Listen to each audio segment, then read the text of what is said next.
ating wika, ating wika.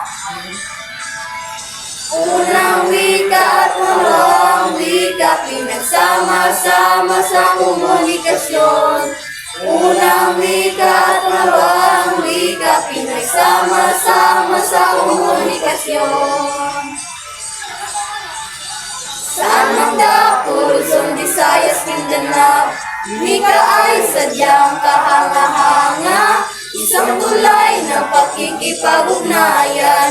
Kahit wika ay magkaiba, ang wika ay ginagamit natin upang tayong lahat magkaisa.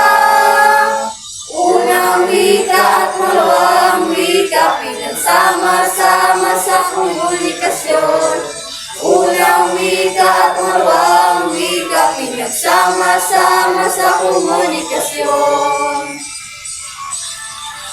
Saan man dako, Luzon, Visayas, Mindanao, wika ay sadyang kahanga-hanga, isang tulay ng pakikipag-ugnayan.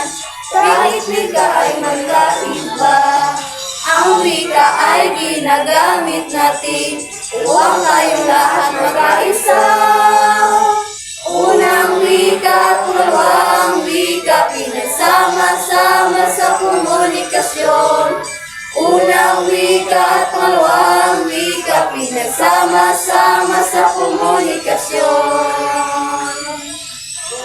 Hindi naman talaga nalimutan ating wika, Pilipino kapatid. Wika natin ang laging mananaig bawat sulok sa mundo, ito'y palaging mananatili. Bumibirit, wika malupet. Humihirit, sa wika sa daigdig. Bumibirit, wika malupet. Humihirit sa wika sa daigdig. Tagalog at Ingles ang medium natin, kaya ito ating pagyamanin.